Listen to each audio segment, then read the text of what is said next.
ایک ہے نماز ہم پڑھ لیتے ہیں، آپ نے سارا پڑھ لیا، سارا تعدیل ارکان بھی کر لی، لیکن اگر آپ کا اللہ کے ساتھ ڈائریکٹ کمیونین اور ڈائریکٹ کمیونیکیشن قائم نہیں ہوا تو نماز، جس کو کہ کہا گیا کہ الصلاۃ معراج المومنین،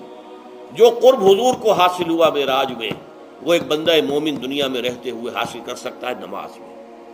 اگر اس کی روح جو ہے واقعتاً ہم کا نام ہو رہی ہو، الحمدللہ رب العالمین الرحمن الرحیم مالک یوم الدین اہدنا الصراط المستقیم ایاک نعبد و اگر ہم واقعتاً ایسے کہہ رہے ہوں کہ ہمیں احساس ہو کہ ہم اللہ کے حضور میں حاضر ہیں اور عرض کر رہے ہیں، سجدہ کریں تو حدیث میں آتا ہے کہ ایسے محسوس ہو کہ گویا کہ میں نے اپنا سر اللہ کے قدموں میں رکھ دیا ہے، یہ ہے نماز۔ اب جو گفتگو ہو رہی ہے یہ ہم کلامی ہے، الصلاۃ معراج المومنین، اہل ایمان کے حق میں یہ نماز جو ہے یہ معراج کے درجے میں، لیکن یہ نماز کیسے نصیب ہوگی اگر روح سوئی ہوئی ہے، دبی ہوئی ہے، پسی ہوئی ہے، مزمحل ہے یا مردہ ہے؟ یہ نماز کیسے حاصل ہوگی؟ چاہے آپ پانچوں وقت کی نماز پڑھ رہے ہوں، چاہے آپ نے ہیبٹ بنا لیا ہو نماز کو، چاہے خوش بھی ہو گیا ہو، لیکن یہ کہ جب تک وہ روح بیدار نہ ہو، جب تک ہم کلامی نہ ہو، افلاق سے آتا ہے نالوں کا جواب آخر، اٹھتے ہیں حجاب آخر، کرتے ہیں خطاب آخر، جب تک یہ نہ ہو، جیسے کہ میں ایک حدیث قدسی انشاءاللہ آج سناؤں گا سورہ فاتحہ کے ضمن میں، کہ اللہ تعالیٰ کے سامنے جب کھڑا ہو کر انسان جب کہتا ہے انی وجہت وجہی للذی فطر السماوات والارض حنیفا، دائیں بائیں سے بالکل اپنا تعلق کاٹ کر میں نے اپنا رخ کر لیا ہے اس اللہ کی طرف جس نے آسمانوں اور زمین کو پیدا کیا۔ اب یہ توجہ وجہ تو اگر یہ تو ہے چہرہ تو ہم نے کر دیا خانہ کعبہ کی طرف، اندر سے ہماری روح متوجہ نہیں ہوئی، وہ سوئی پڑی ہوئی، اسے پتہ ہی کچھ نہیں کہ کیا ہو رہا ہے، تو اس صورت میں وہ کیا ہے؟ ظاہری بات تو پوری ہو گئی، نماز کا ثواب ہو جائے گا، فرض کی ادائیگی کا ثواب مل جائے گا، لیکن وہ اصل نماز تو حاصل نہیں ہوتی۔ یہ ہے وہ بات کہ وَإِذَا سَأَلَكَ عِبَادِي عَنِّي فَإِنِّي قَرِيبٌ، اے نبی جب میرے بندوں کی روحیں بیدار ہو جائیں، توانا ہو جائیں، حیات تازہ سے وہ ہم کنار ہو جائیں، اور پھر وہ میرے بارے میں پوچھیں، وہ میرا تقرب حاصل کرنا چاہتے ہیں، تو آپ سے پوچھیں تو کہیے میں قریب ہی ہوں، اجیب دعوت الداع اذا دعان، یہ ہے وہ دعا، میں ہر پکارنے والے کی پکار، ہر دعا کرنے والے کی دعا کو سنتا ہوں، قبول کرتا ہوں، جواب دیتا ہوں جہاں کہیں بھی مجھے پکارے، اذا دعان۔ اس میں در حقیقت وہ مفہوم آ گیا ہے there and then where ever، آپ اپنے گھر میں ہو کر پکاریں اللہ کو، آپ بستر پر لیٹے ہوئے پکاریں اللہ کو، الذین یذکرون اللہ قیاما وقعودا وعلی جنوبہم، ہاں ٹھیک ہے بعض مقامات بعض اوقات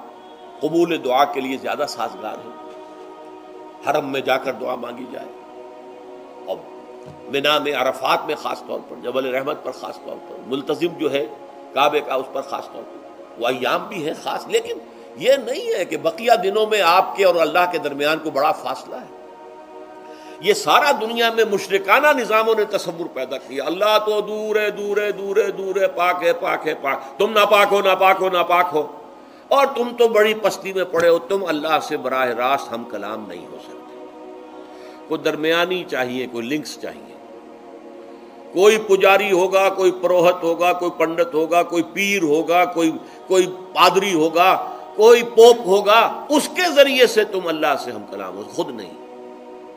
اور جب ذریعے بیچ میں آ گئے تو ان کی مٹھی گرم کرو، ان کی چاپلوسی کرو، ان کو بھی جو ہے چادریں چڑھاؤ، ان کو نذرانے پیش کرو، یہ ہے بدترین ایکسپلائٹیشن جو مذہب کے ذریعے سے نوع انسانی کی ہوئی ہے۔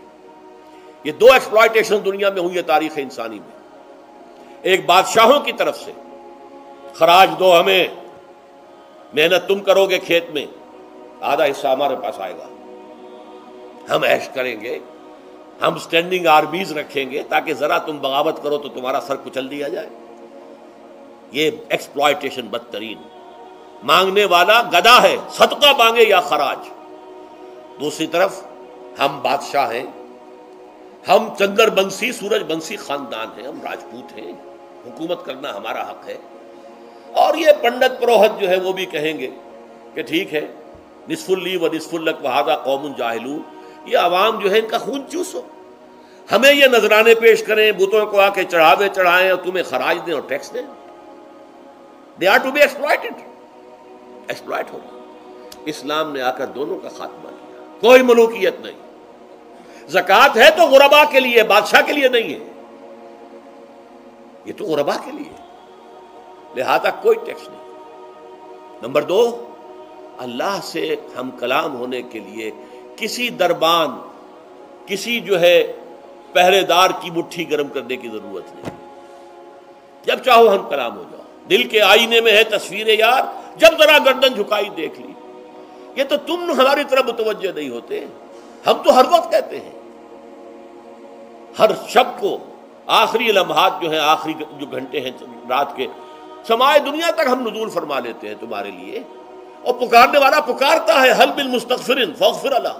ہے کوئی استغفار کرنے والا کہ میں اسے بخش دوں. حل من سائل فاعطیہ، ہے کوئی مانگنے والا کہ میں اسے عطا کروں. تم ہی سوئے رہتے ہو، انٹا غفیر رہتے ہو، تمہیں ہماری طرف توجہ نہیں ہے. اگر ہماری طرف متوجہ ہو جاؤ